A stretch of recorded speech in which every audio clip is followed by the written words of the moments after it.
Minha vida inteira foi controlada por uma regra cruel e incompreensível. Eu só podia receber cuidados médicos se minha irmã gêmea autorizasse. Isso mesmo, minha saúde, meu bem-estar e até a minha sobrevivência dependiam da vontade dela. Cresci engolindo dores, crises e medos, sempre me perguntando se, quando algo grave acontecesse, teria a chance de ser socorrida.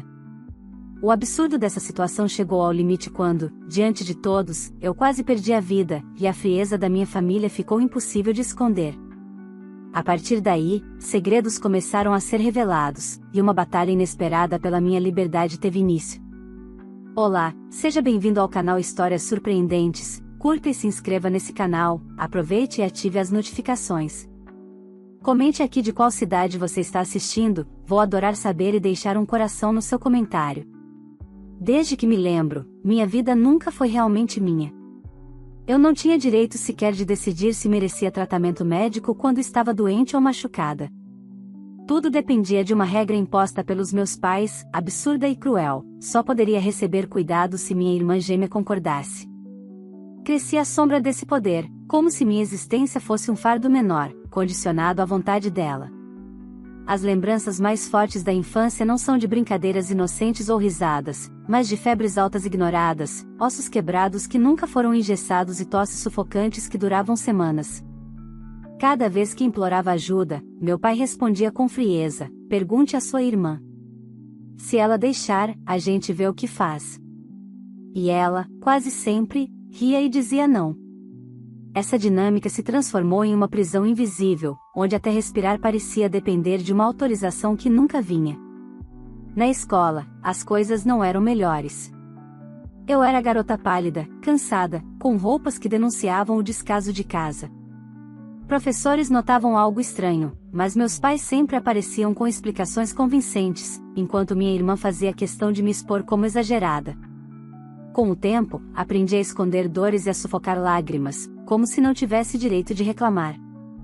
Mas cada crise silenciosa que enfrentei me deixava mais perto do limite. O ápice dessa tragédia veio no aniversário de 18 anos da minha irmã. A casa estava cheia de convidados, música alta, gargalhadas e luzes piscando. Eu tentava me manter invisível, como sempre. Mas naquela noite, o ar parecia escapar dos meus pulmões como areia entre os dedos. Uma crise de asma tomou conta de mim, mais forte do que qualquer outra que já tivera. O peito ardia, a garganta se fechava, e cada segundo era um mergulho mais profundo em direção ao nada. Desesperada, caí no chão tentando puxar ar. Ouvi as risadas abafadas, os comentários cruéis. Meu pai, debochado, disse: é só uma crisezinha, deixa que já passa. Minha irmã, no auge da vaidade, soltou: ela quer estragar a minha festa. Está fazendo drama. Parte dos convidados riu, como se minha agonia fosse parte de um espetáculo vergonhoso. Outros desviaram o olhar, constrangidos. Eu via tudo em flashes, como se meu corpo estivesse desligando. Por 4 minutos, fiquei sem respirar. 4 minutos que poderiam ter sido os últimos da minha vida. Mas foi justamente nesse instante que algo mudou. Entre aqueles convidados havia alguém que não suportou assistir calado. Alguém que decidiu que minha vida valia mais do que a regra absurda que meus pais sustentavam. Essa pessoa interveio, me socorreu e me levou ao hospital, enfrentando olhares de reprovação e até tentativas de impedimento. Acordei horas depois, cercada por máquinas e profissionais de saúde. Pela primeira vez, não dependia de ninguém para receber cuidados. E foi nesse hospital que a verdade começou a vir à tona. Médicos questionaram a demora, apontaram marcas antigas em meu corpo, pediram explicações que meus pais não souberam dar. O que antes era silêncio se transformou em investigação. Escola, hospitais, conselhos de proteção, todos passaram a examinar de perto o que estava acontecendo. Daquele dia em diante, nada seria igual. Meus pais e minha irmã acreditaram por anos que tinham controle absoluto sobre mim, mas ignoraram um detalhe: a verdade, quando finalmente encontra espaço para ser vista, é implacável. E a minha estava prestes a explodir diante de todos, mostrando que eu não era apenas a filha esquecida, que eu era vítima de uma negligência calculada, sustentada pelo riso cruel de quem deveria me proteger. E assim começou a virada da minha vida, entre documentos, laudos médicos, mensagens reveladoras e uma gravação inesperada, a farsa que sustentaram começou a ruir. Pela primeira vez, tive a chance de lutar pela minha própria sobrevivência, e ninguém mais poderia me impedir. A primeira vez que acordei no hospital após a crise, tudo parecia um borrão. O cheiro forte de desinfetante, os apitos regulares das máquinas e a sensação de oxigênio entrando nos meus pulmões me lembravam que eu ainda estava viva, e que, de algum modo, isso tinha acontecido contra a vontade da minha própria família. Aos poucos, comecei a perceber os olhares ao meu redor. Enfermeiras cochichavam entre si, médicos vinham verificar meus sinais vitais com expressões sérias, e, de tempos em tempos, perguntavam sobre o que havia acontecido. Eu não sabia como responder sem parecer louca. Dizer que meus pais só permitiam tratamento se minha irmã aprovasse soava absurdo demais. Mas, naquele momento, percebi algo diferente: ninguém ali estava disposto a aceitar desculpas fáceis. Logo nos primeiros dias, assistentes sociais apareceram. Uma delas, com olhar firme e voz calma, sentou-se ao lado da minha cama e me pediu para contar tudo, sem medo. Eu hesitei. Durante anos fui treinada para acreditar que ninguém acreditaria em mim, que qualquer tentativa de falar seria vista como exagero. Mas ela insistiu: o que aconteceu não é normal. Você precisa entender que não está sozinha. Foi como se uma represa interna começasse a se romper. Eu falei de ossos quebrados que nunca receberam gesso, das febres que se arrastavam por semanas, dos desmaios em sala de aula que eram tratados como frescura. Contei, com lágrimas nos olhos, como meu pai sempre ria das minhas crises e como minha irmã usava o poder que lhe foi dado para me humilhar ainda mais. Cada palavra parecia incrédula para mim mesma, mas a assistente social apenas anotava tudo, sem esboçar surpresa. No final, disse: já temos indícios sérios. E vamos precisar de provas. Você consegue nos ajudar? A partir desse momento, tudo mudou. Mensagens antigas guardadas em meu celular, onde meus pais diziam coisas como: se sua irmã não deixar, aguente firme, passaram a ter valor. Médicos revisaram meu histórico escolar e hospitalar, encontrando lacunas enormes entre crises relatadas e nenhum atendimento oficial. E, como se o destino tivesse esperado por aquele instante, uma gravação apareceu. Alguém, naquela festa, havia gravado o momento em que meu pai debochava da minha crise e minha irmã ria, acusando-me de estragar o aniversário. Quando a gravação foi anexada ao processo de investigação, senti um frio na espinha. Era prova viva de tudo o que sofri. Até então, sempre temi que as pessoas me achassem exagerada, mas ali estava a confirmação, em áudio, de que eu não era uma garota dramática, que eu era vítima de negligência consciente. Meus pais, por outro lado, tentaram se defender. Lembro-me de uma das visitas que fizeram ao hospital, autorizada apenas porque insistiram muito. Meu pai entrou primeiro, com aquele mesmo sorriso sarcástico. Disse que tudo não passava de um mal-entendido, que eu estava deixando estranhos se meterem em assuntos de família. Minha mãe, sempre submissa à vontade dele, assentia em silêncio, desviando o olhar. Minha irmã, porém, não perdeu a chance de zombar: você vai ver que isso não vai dar em nada. Você sempre faz drama e, agora, está colocando todo mundo em apuros. Naquele instante, pela primeira vez, não me calei. Ainda com a voz fraca, respondi: vocês não mandam mais em mim. Acabou. Eles ficaram em silêncio por alguns segundos, como se não conseguissem acreditar que eu havia encontrado coragem para enfrentá-los. Logo depois, meu pai bufou, irritado, e saiu batendo a porta. Enquanto isso, na escola, os professores foram chamados para depor.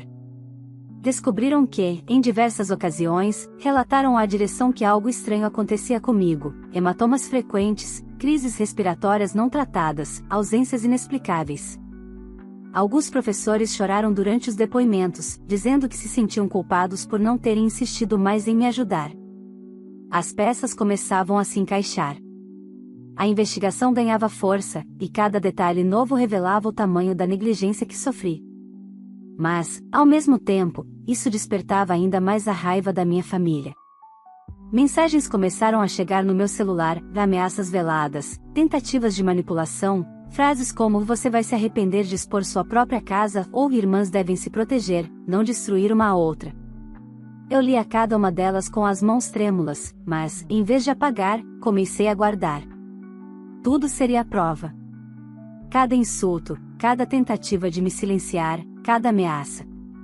Era como se, depois de anos de submissão, eu tivesse finalmente entendido, eu tinha voz, e, agora, ninguém poderia ignorá-la. Ainda assim, dentro de mim, havia medo.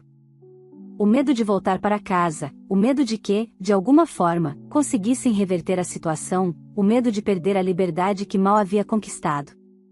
Mas havia também uma nova chama, a esperança de que, talvez, pela primeira vez, eu pudesse viver sem depender de ninguém para respirar.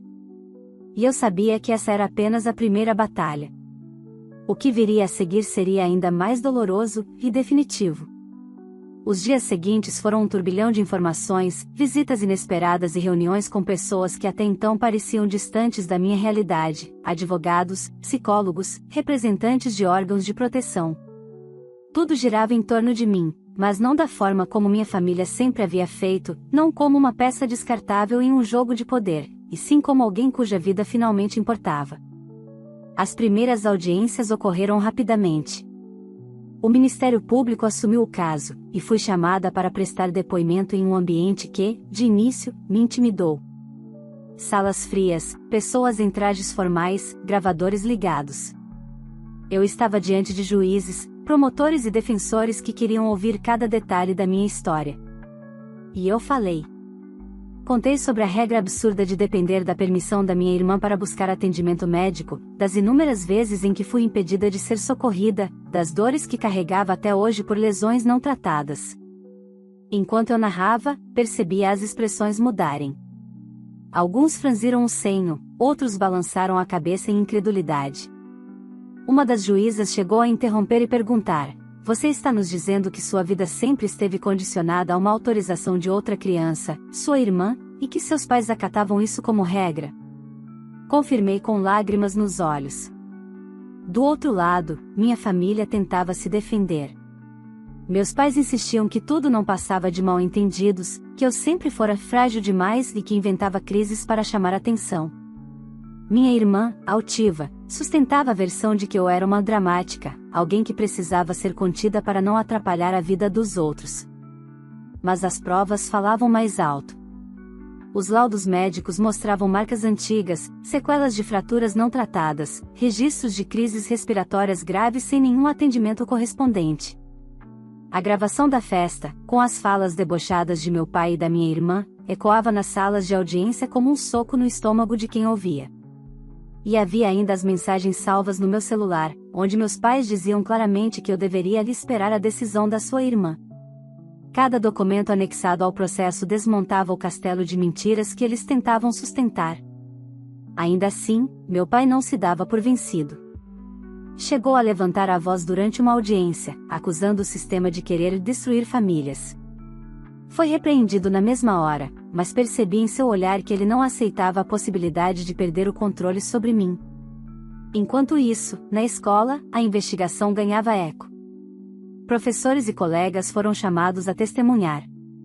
Uma colega relatou ter presenciado uma crise minha durante uma aula de educação física, em que fiquei no chão sem conseguir respirar, e ouviu minha irmã dizer: "Não ajuda, deixa ela se virar, é frescura." Outros confirmaram que eu vivia com tosse constante e hematomas, mas que sempre respondia com desculpas ensaiadas. As notícias começaram a se espalhar pela cidade. Murmúrios surgiam nos corredores da escola, vizinhos cochichavam pelas ruas. Parte das pessoas olhava para mim com pena, outra com curiosidade mórbida. Mas o mais perturbador era perceber a fúria que crescia dentro da minha própria casa. Meus pais enviavam mensagens carregadas de rancor, dizendo que eu estava envergonhando a família e que se arrependesse de ter aberto a boca. Minha irmã, por sua vez, passou a postar indiretas nas redes sociais, tentando me pintar como vilã. Mesmo assim, eu já não estava sozinha. O Conselho Tutelar me ofereceu apoio, e uma família temporária foi designada para me abrigar durante o processo. Foi estranho, no começo, estar em uma casa onde as pessoas perguntavam como eu estava, ofereciam comida quente e se preocupavam se eu tinha tomado o remédio na hora certa. Coisas simples, que nunca experimentei de verdade, passaram a ser um choque para mim. No meio desse caos, uma notícia trouxe um misto de medo e alívio. A justiça determinou medidas provisórias que me davam autonomia sobre minha saúde. Isso significava que, dali em diante, ninguém poderia me impedir de buscar atendimento médico. Quando ouvi a decisão, senti uma onda de liberdade que nunca havia experimentado. Mas junto dela veio o peso da reação que eu sabia que teria de enfrentar. E não demorou. Em uma das últimas audiências do mês, minha irmã perdeu o controle. Enquanto o juiz lia trechos da gravação da festa, ela gritou, dizendo que tudo era armação e que eu havia planejado a crise para me vingar dela. A sala ficou em silêncio diante do absurdo, mas para mim aquele momento foi revelador. Pela primeira vez, não era eu quem parecia instável, mas ela. A cada passo, as máscaras caíam. O processo seguia, as provas se acumulavam, e minha família, que sempre acreditou ser intocável, começava a ver que a verdade não podia mais ser escondida. Eu, por outro lado, estava aprendendo a respirar por conta própria, não apenas com os pulmões, mas com a alma. Ainda havia um longo caminho pela frente. E eu sabia que a parte mais difícil estava por vir, quando a justiça deixasse de ser apenas uma investigação e se transformasse em sentença. O julgamento começou semanas depois, e embora eu soubesse que era inevitável, o peso daquele momento parecia esmagador. Estava diante de uma sala ampla, com paredes altas e frias, onde cada palavra dita poderia determinar não apenas meu futuro, mas também o destino da minha família. O silêncio era tão denso que eu podia ouvir o som do meu coração acelerado, como se quisesse pular para fora do peito. Os promotores apresentaram as provas de forma meticulosa. Mensagens impressas, relatórios médicos, declarações da escola, testemunhos de colegas e professores. Cada peça formava um mosaico inquestionável da negligência que sofri.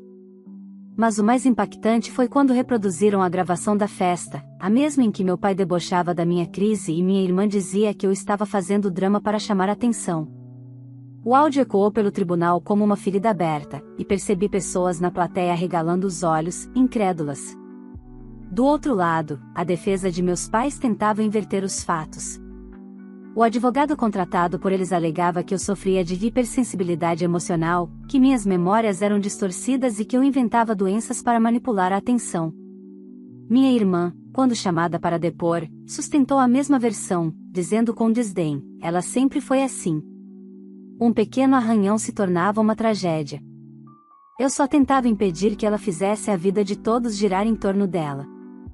Mas, ao ouvir isso, o juiz levantou as sobrancelhas e rebateu: estamos falando de uma jovem que parou de respirar por 4 minutos. Está me dizendo que isso é apenas sensibilidade exagerada? Minha irmã ficou em silêncio, o rosto vermelho de raiva, mas incapaz de responder. Os testemunhos seguintes pesaram ainda mais contra eles. Uma enfermeira, que atendeu minhas crises anteriores, afirmou que estranhava nunca ver continuidade no tratamento.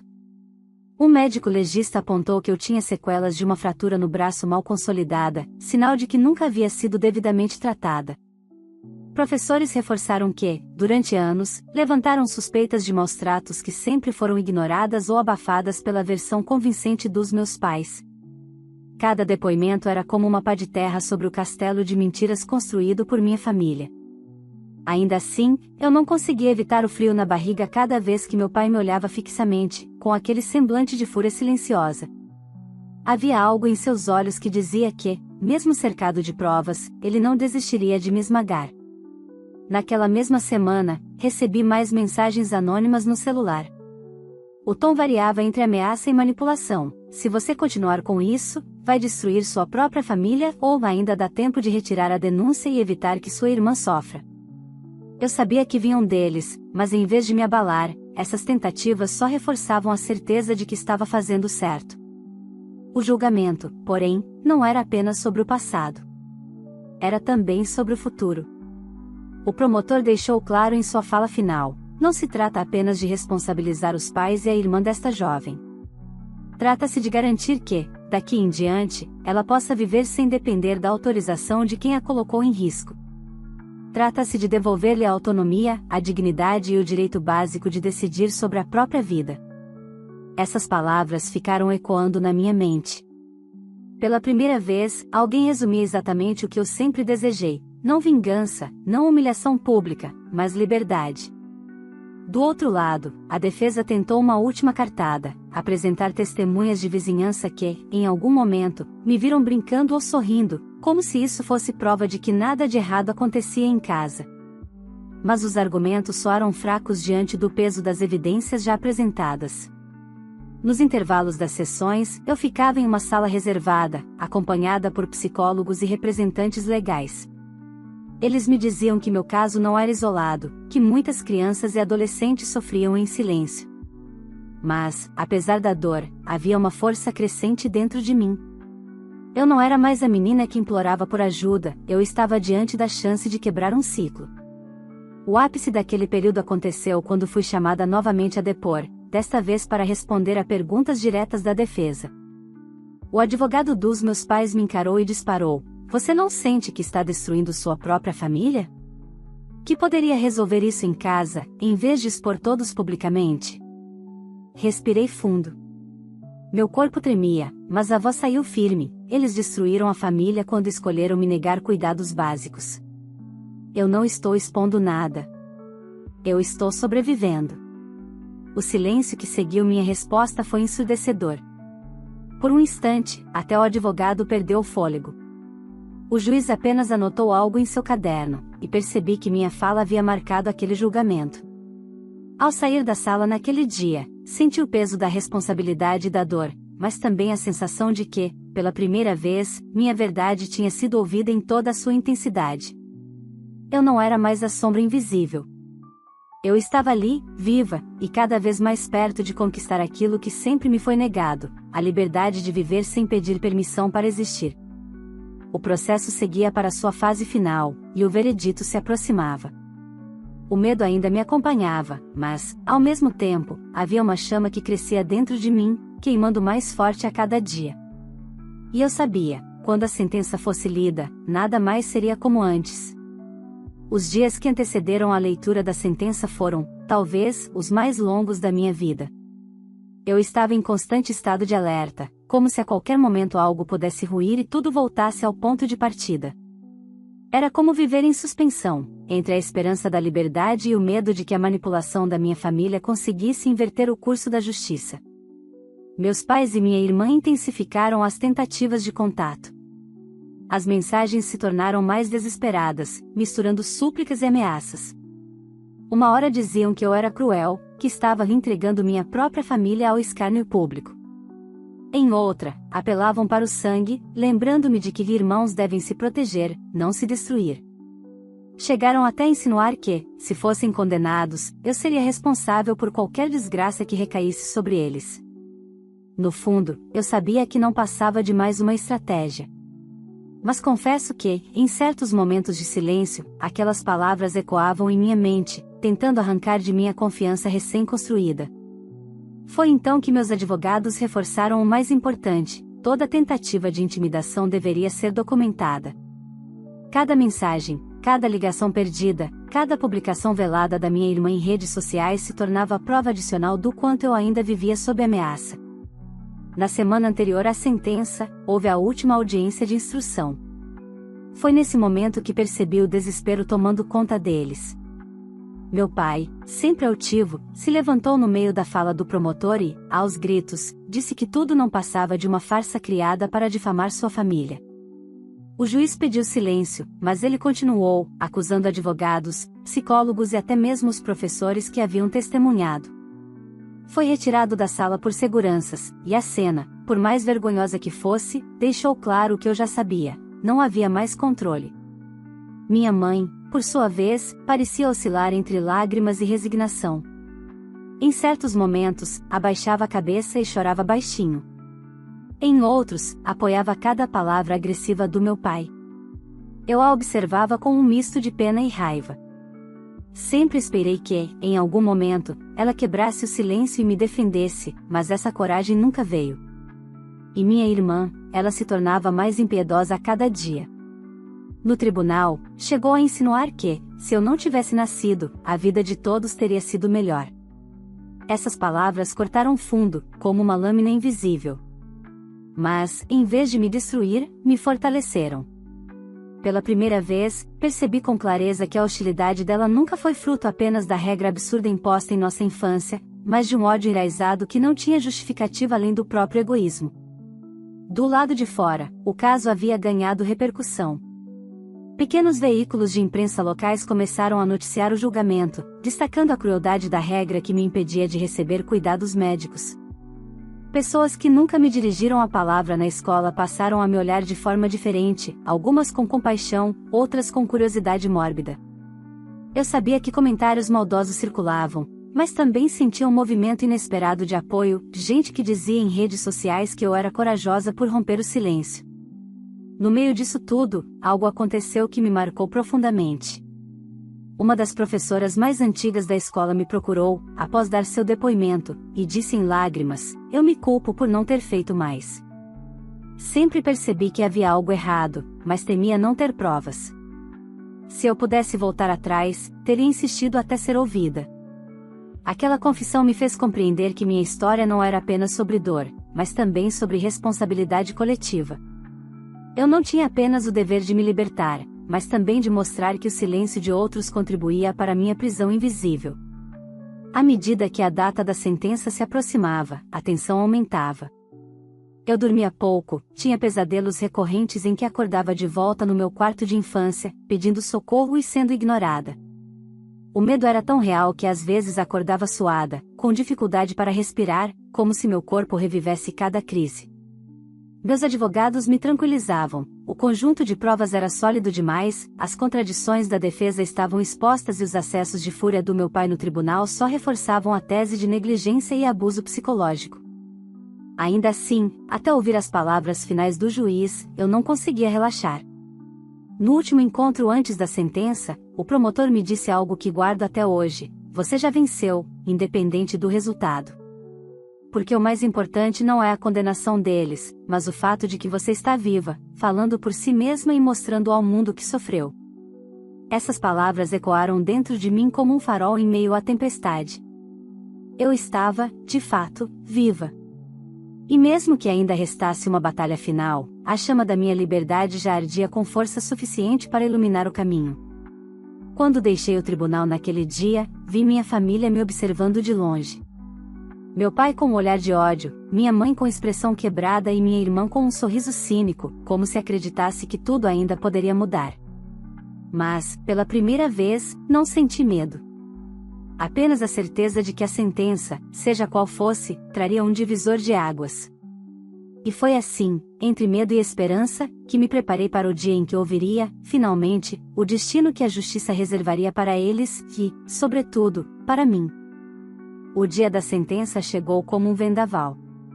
Acordei cedo, incapaz de permanecer deitada, sentindo cada músculo do corpo tenso. Olhei para o espelho e vi uma versão de mim que já não era a mesma menina frágil que um dia implorava pela permissão da irmã para respirar. Eu estava cansada, sim, mas também havia algo de novo em meus olhos: firmeza. O tribunal estava lotado.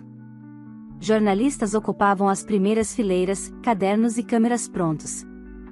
O burburinho da plateia aumentava a cada minuto, e quando anunciaram a entrada do juiz, o silêncio caiu como um manto pesado. O coração parecia martelar em meus ouvidos. As primeiras palavras foram protocolares, mas logo veio a parte essencial. O juiz descreveu cada prova, as mensagens de texto onde meus pais deixavam claro que eu deveria esperar pela autorização da minha irmã, os laudos médicos apontando sequelas de fraturas maltratadas, os depoimentos de professores, colegas, enfermeiras e, principalmente, a gravação da festa, que se tornará o símbolo cruel da negligência. Enquanto ele falava, observei minha família. Meu pai mantinha o maxilar travado, os punhos cerrados sobre a mesa. Minha mãe chorava baixinho, mas sem encarar ninguém.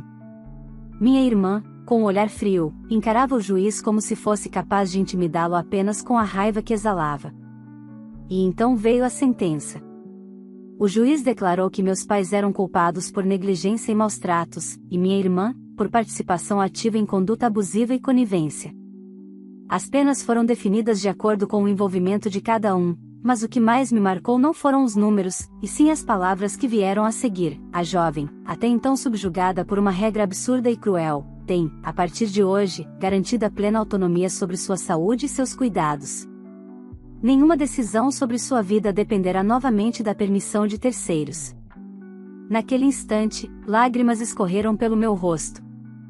Não eram de dor, mas de alívio. Pela primeira vez, a justiça reconhecia oficialmente aquilo que sempre me foi negado, o direito de existir livremente. A reação da minha família foi explosiva. Meu pai se levantou aos gritos, chamando o sistema de corrupto. Tentou avançar até a bancada do juiz, mas foi contido por seguranças. Minha mãe soluçava, repetindo que eu estava acabando com todos nós. Minha irmã, sem perder a altivez, disse em voz alta: "Você acha que venceu, mas sem nós você não é nada." Olhei para ela, e com uma calma que nunca imaginei ter, respondi: "Eu sou tudo o que nunca deixaram eu ser." O silêncio que se seguiu foi ensurdecedor. Pela primeira vez, senti que as correntes invisíveis que me prenderam desde a infância se romperam de vez. Nos dias que se seguiram, a repercussão foi intensa. Manchetes falavam da regra absurda que submetia minha vida à decisão de outra criança. Pessoas que eu nem conhecia me mandavam mensagens de apoio.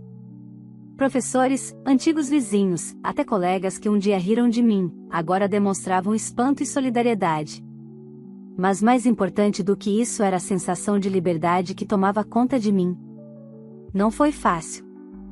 As noites ainda eram assombradas por pesadelos, e o medo de retaliações ainda rondava meu coração.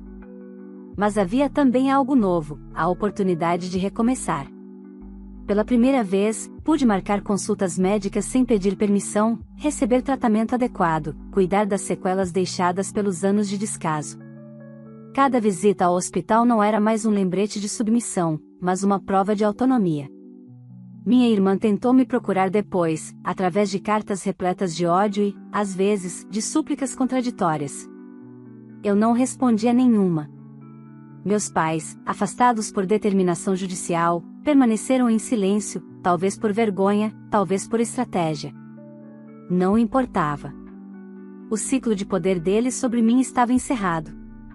Com o tempo, percebi que a vitória não estava apenas na condenação, mas no renascimento. Eu não era mais a menina invisível, nem a vítima silenciada. Eu era dona da minha história.